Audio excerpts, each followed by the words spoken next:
another Zack Snyder movie. This is the second movie directed by him in this same year. Okay, what can I say in order to start out this? Because I already told you my piece of what I think of him, at least as a director, considering the DC, his works on the DC movies, and I already told you that he's not exactly my preferred director for these kind of superhero movies. I think that his style is unique. I kind of respect that, but I still think that the way that he directs movies, it can go either both on his advantage, but at the same time at disadvantage. But one thing I probably didn't tell you about Zack Snyder's filmography is that there are times that I did enjoy his filmmaking style. Case in point, his remake of Dawn of the Dead, in which the funny story about that, or actually more than funny, is that I do have this kind of a past with his Dawn of the Dead movie, because can you believe that his Dawn of the Dead was my first horror movie experience in the big screen? And I remember that I was early in college when I saw it, because I have to admit this. When I was a child and also a high schooler, I was so much of a pussy that I didn't even dare to watch for myself horror movies. But something came within me that I got really, really curious. So much that the day came that I decided to watch my first horror movie on the movie theaters. And that movie, as far as I remember, was Dawn of the Dead. The remake again, by Zack Snyder. And still to this day, I do consider this one of my... it's a movie that I actually really like. I actually like that remake of Dawn of the Dead, because I do remember that I came out of that movie theater unnerved, scared. I had what I got for a zombie movie. But right now, the genre of zombies is as saturated as a shark movie, in which once you see 3 or 4 of them, you basically kind of seen them all.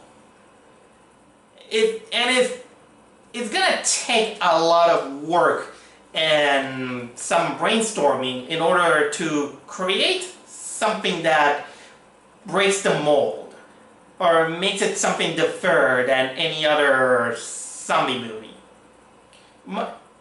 It is one of those genres that is hard to deviate, because I mean, when you think about it, what you can do with a premise of, well, people die and then they come back to life and they begin to eat the living.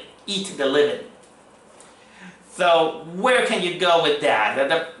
The premise feels paper thin, but still it gives you the interesting thing is where you can get this concept. But either way, it still comes out as the same patterns, no matter what direction you go.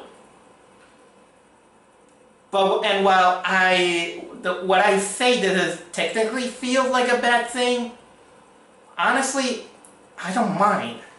I've seen so much of these movies that just seeing this kind of feeling generic cliche or everything else, I just kind of brush it up and say, okay, it feels, I can see where it goes. I know where things go. But a lot of things I always expect to somehow go beyond what it is. As long as it is well done, even on the basics, I give it a pass. And with that out of the way, this is technically my kind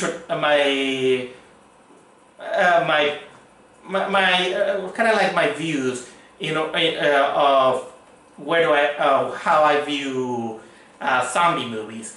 Considering the movie that I just saw on Netflix, which is none other than Army of the Dead.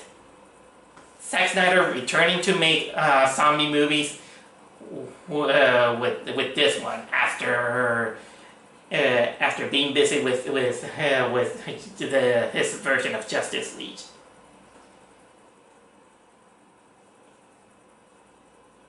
What can I say? I know that this movie came to movie theaters last week. I was kind of busy with other stuff, and I finally got the chance to watch it recently on Netflix. But because of some certain circumstances, this is why this review is coming a little bit late. But still, this is just starters of where I'm going with this vlog. But the big question comes out is that, okay, Zack Snyder, Army of the Dead. So yes, it's a zombie movie. It's gonna be like anything else. So what's the twist this time? Let's combine it with Ocean 11, a heist film. Which is funny because I never saw any of the Ocean 11 films. I'm not exactly very intrigued with heist films. I've seen them a lot of parodies out of it. I've seen cartoons do that. So we got two genres of films that basically are paper-thin plots and mesh them together. Alright, I'm in.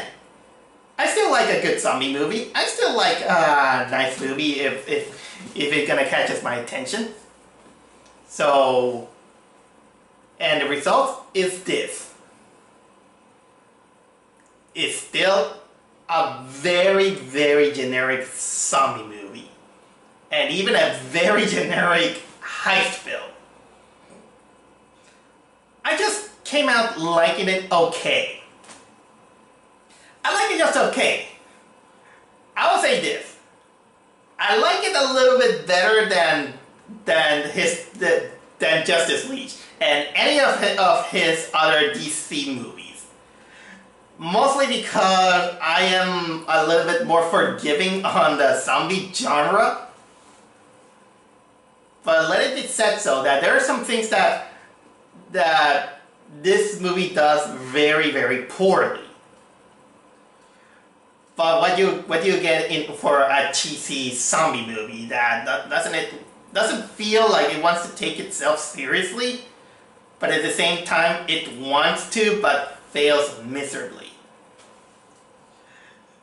So honestly, a lot of the faults that this movie has, I just kind of forgive it because at the end of the day, I just had a blast with just watching any zombie movie that it pops out on the screen. All right, so what the movie is about? Well, zombie apocalypse. Well, kinda. Let's start from the beginning because it starts out like the origin of the outbreak, and boy, that is kind of stupid. Let's say that everything happens because a military bunker gets knocked over and derailed because of some of a drunk married couple on a car, and technically they were so drunk and so happily married that they decided to have a blowjob while driving the car. How funny is that? There's so many PSA saying that you must never text and drive. Maybe we need a new one saying that you should not blow and drive. But anyway, military bunker gets knocked over. Patient cereal comes out, and it infects the military for starters. Even though there was kind of like a stupid moment in which you do have this line in which they say, "Hey, what are we gonna do? Just get out. Hey, we got this order. No rush. No rush." And of course, they get killed. And then we got the opening sequence. And this opening sequence is probably the biggest highlight of this movie, because imagine if the opening sequence was almost an entire movie. Somehow, you see kind of like a subplot of Dead Rising 2. It's just zombies having an outbreak in Las Vegas. People trying to survive. And there's kind of like even a mini story that goes nowhere, which involves a mother looking for her daughter, and it even ends that in the opening scene, in which everything ends with Las Vegas being locked down, quarantined, and surrounded by these big cargo crates that leaves the zombies behind. But then we got the real plot, in which this Japanese mafia guy, he's played by Hiroyuki Sanada. He goes to our main character, which is played by Dave Bautista, and he tells him, "Hey, you know that in Las Vegas, I got this. There's this vault that has like $50 million. I want you to gather a team and then go there and take the money and bring it to me. I got everything already planned, and you're gonna get your share. How about it?" And because Dave Bautista has the PTSD because of his survival experiences, and he decided, okay, why not? It's money. So he goes to other people who survive with him, along with other people, and this is where the heist film goes. You know, the gathering of the team, which takes like, I think, like 45 minutes in order to get the whole team, and basically it's just a plan to get to the vault. So what team do they got? Which is typical in a lot of those heist films, in which they say, okay, you will do that, you will do that, you do that. He pick up a woman who is played by what's her name, Ana de la Reguera, who you notice that she technically has a partnership with him. He also picked a guy played by Omari Hardwick, who he's basically kind of like the straight guy who knows how to use a giant saw blade. It takes a YouTuber who makes a YouTube channel on shooting zombies, and he's like, "Hey, why not? I'm gonna shoot zombies." Hiroyuki Sanada has also sent with them this kind of German guy with an aviator glasses. What else? What was the name of that? What was they got Tig Notario as the one who's gonna be in charge of the helicopter. Some other people who get involved into it, which are kind of like a meat fodder. Oh yeah, and Matthias Schweighofer. I don't know how to say his name, but basically he's gonna be the guy, the vault opener, the guy who knows how to lockpick the vault and everything. He's basically kind of like the comic relief, and the one who has the less experience on shooting and killing zombies. And looking at him, he kind of looked like the cross of Simon Pegg and Bill Nye. I don't know why. Oh my god.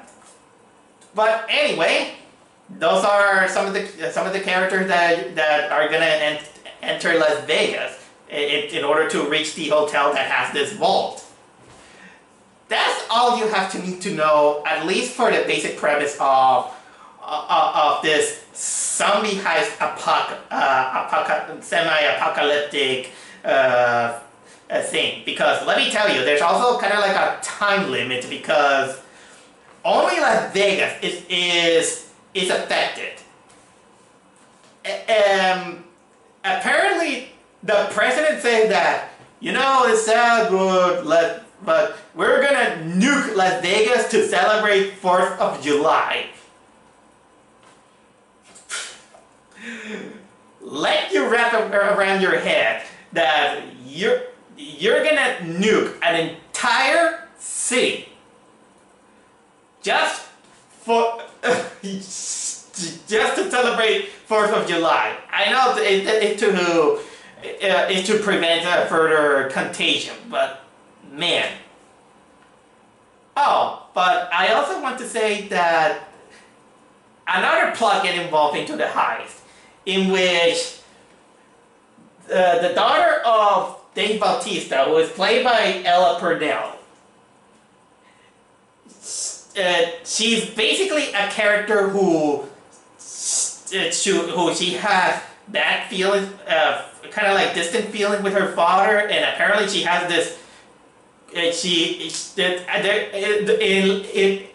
Las Vegas, there's kind of like this quarantine zone in which they keep people who are kind of like immigrants. I'm not gonna go into the politics and anything, but basically, she's befriending this mother of 2 children who is desperate to go into Las Vegas in order to, to grab, the money that is left behind, in order to pay for her immigration. All at the same time, while they have to deal with this bad, horny cop, kind of like that, this corrupt people who are gonna keep you in your line unless you get some, like you know what. And yeah, even there, it does feel like those criticisms to immigrants crossing the border, but this time it is kind of like the border of Las Vegas, with everything, and even with a coyote played by Nora Arnesen. And basically, these whole things, it gets involved when of course Dave Bautista tries to find a way, to get in, without being noticed. Because apparently the idea is that they can't go on air because because nobody can get in Las Vegas on air, but they can come out because because they're keeping watch on everything. So I don't know. It's kind of like when you wrap your head around it, you find that this plot is stupid. But then it gets even stupider when they're getting ready for everything, and they even enlist the coyote in order to lead them into the danger zone. The Ella Purnell character, which is the daughter, she then realizes that the coyote actually managed to lead the mother of those 2 children and other people into it despite the warnings. So Miss Daughter, she just kind of begins to play hard-ass white knight noble woman, Anyway, she goes to her dad and say, Dad, I'm coming with you. No, you're not. Yes, I am. I'm gonna go in and find these people. No, you're not. No, I'm going. No matter, because if you don't take me, I'm gonna go alone and everything. Fine, but hear this. You don't deviate from us. You don't separate from us. And that's it. Okay. Guess where that leads to? I'll tell you later. When it's about the personalities of the character, you can notice that they're basically two-dimensional in the sense of these are the type of character that you can easily spot on either a zombie movie or a heist film. Which is, I'm not gonna lie, that it's technically kind of like a bold, state, kind of like a bold mix, I'll say.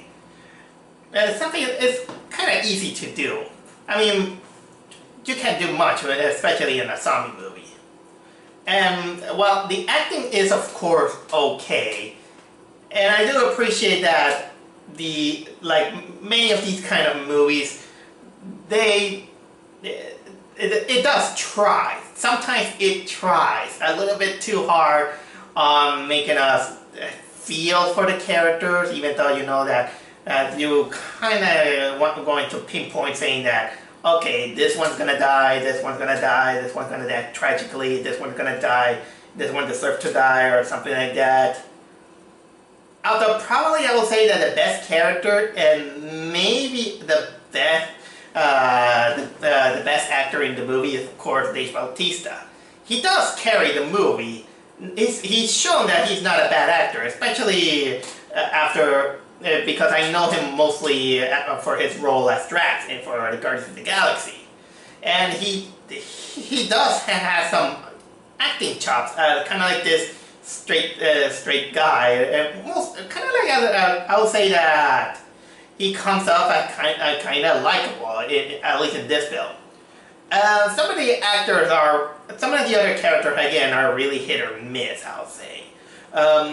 Like I told you, the Matthias Schweighöfer character, sometimes you can tell that he kind of tries a little bit too hard on doing jokes. Sometimes you kind of give out a little bit of a chuckle of his mannerism, but you can tell that they tried a little bit too hard. And again, the way he acts, he really comes off as a character from Shaun of the Dead. Tig Notaro, sometimes her lines also gave me some kind of a chuckle. Some other character I technically didn't care. But I will say this. The daughter character, Ella Purnell, she is the character that no matter how many zombie movies you do, or so many heist movies you do, she is basically one of the perfect examples of one of those tropes or those movie elements that nobody can have the right heart or mind to forgive. And I'm included into that because she is basically kind of like the worst character in the sense that she was just added because they wanted to add some kind of family tension. Sorry, there's a car up there. A motorcycle. Wait for it. There we go. Okay, continuing on. This character, no matter how much you try, the way it was written and the way it contributes to the movie is one of those elements that no one has actually the right mind or the heart to forgive. And like I said, me included. Because it's one of those characters that they wanted to force out kind of like a family tension, but once you hear out the reason about that family tension, is all petty. It's so petty and so out of nowhere that you might think, girl, you're full of shit. And her reason to go there, she basically extends the whole movie unnecessarily, and also is the character that ruins everything. This is the kind of character that no matter how many times we see it on a zombie movie or a heist movie, we despise. And she's one of them. Mind you, I'm not talking about the actress, just in case. It's the character that it was written. Boy, that is one of those characters that we just want to be killed off.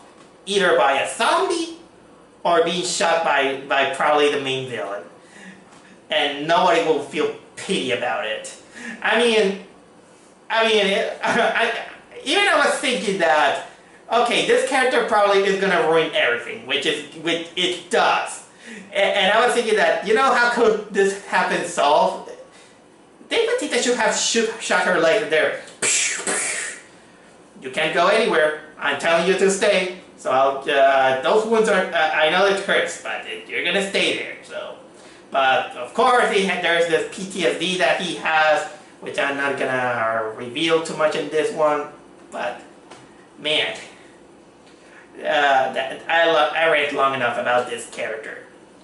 But have you noticed that I forgot to mention something? Actually, I was leaving this for a little bit while because what makes a zombie movie?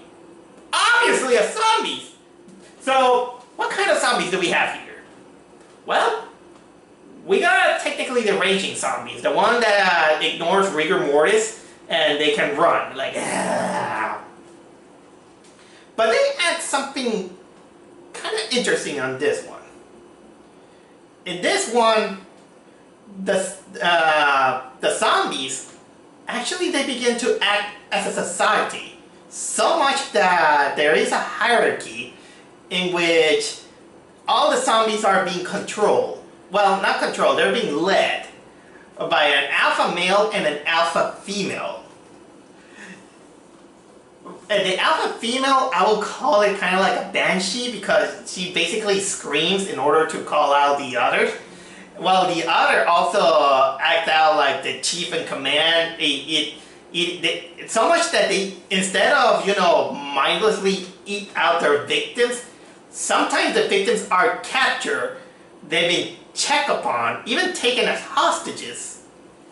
You know, so they can do, you can make negotiations or do what they, you know, kind of like, again, acting like demi-humans, like they're building their own society, which is, the alpha female and the alpha male, they're clever enough to even trying to get their own child, and the alpha male, in order to protect himself from being shot in the head, which is basically kind of like the biggest weaknesses of the zombies, of being shot in the head. This guy is clever enough to even wear a face mask. In which, mind you, there are some moments in which I don't know why when our heroes they shoot the guy, it takes them kind of like 3 or 4 bullets in order to take the idea that this guy is wearing a metal plate on the head. So you have to do something better than that. Additionally, there is a zombie tiger with a so-so CGI.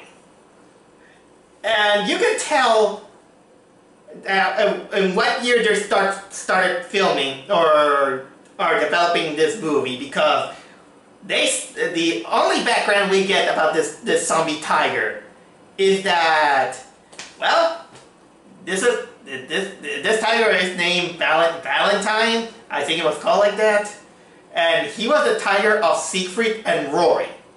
Considering that I think it was Siegfried. Considering that Siegfried passed away last year, sometimes you can tell that they didn't bother to take out that line of dialogue to make it a little bit, you know, less current or timeless. Then you have to mention Siegfried and Roy. Because again, I think it was Siegfried, the one that passed away last year. But basically, the tiger was actually one of the better aspects of this movie. Because hey, not every time we get a zombie tiger, which actually deals one of the goriest, but also the coolest death scenes of on this film. I think it is also time to talk about the cinematographic area of this film.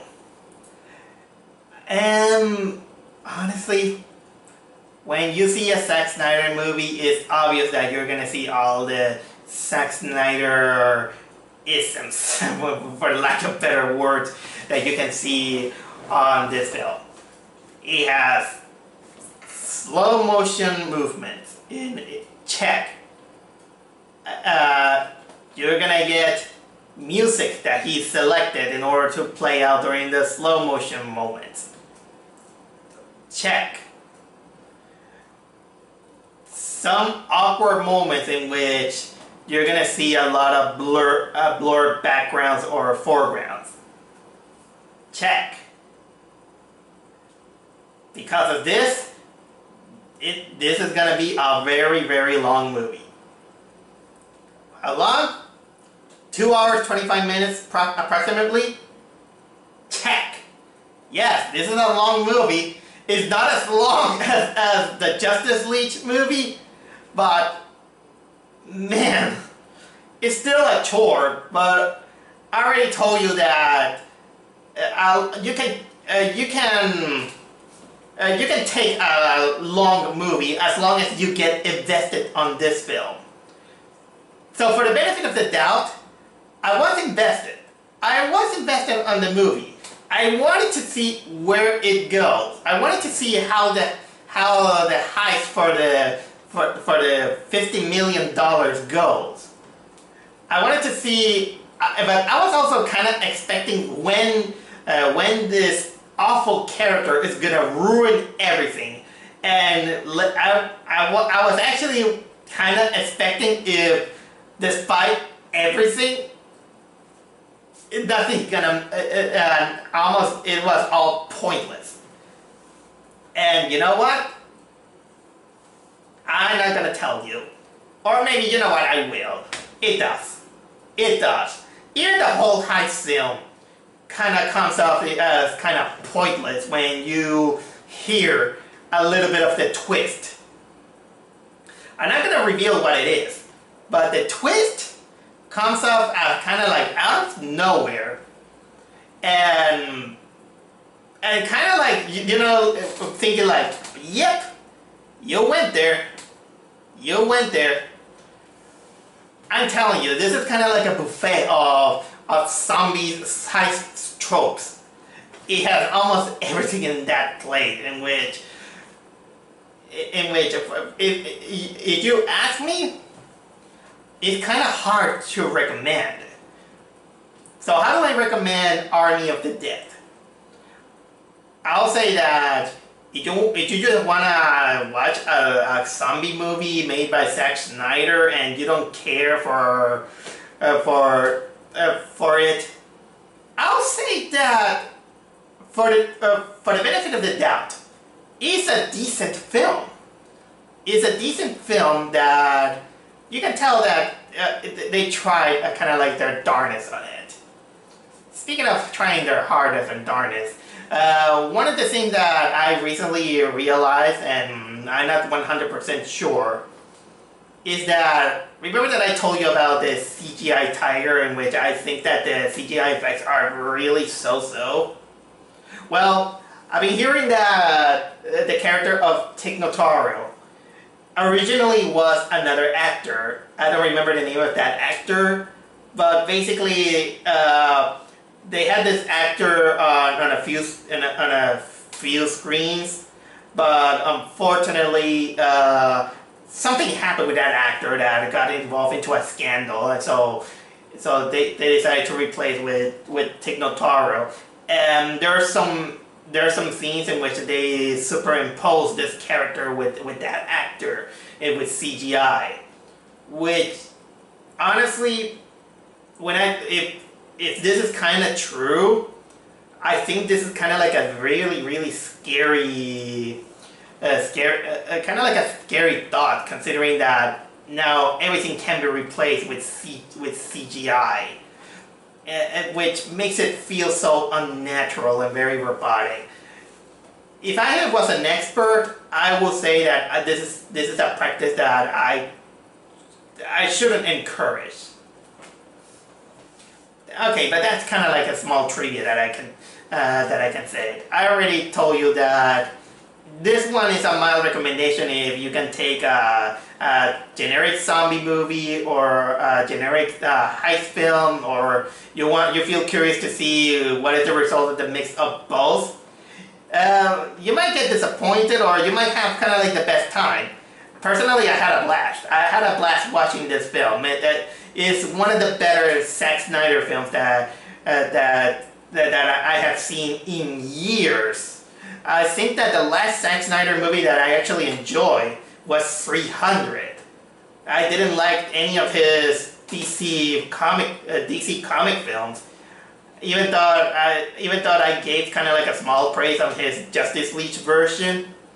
I do remember I hated Sucker Punch. I really I prefer, when it's about the zombie movies, I think I prefer Dawn of the Dead better than Army of the Dead. Mostly slightly because I think that Dawn of the Dead was a little bit more energetic compared to this one. This one did felt a little bit kind of like in a sloth pace, but still kept me interested on what is going on. So check it out. It's a total gamble, but if you like zombie movies and you don't care, I think you're gonna get a good jackpot.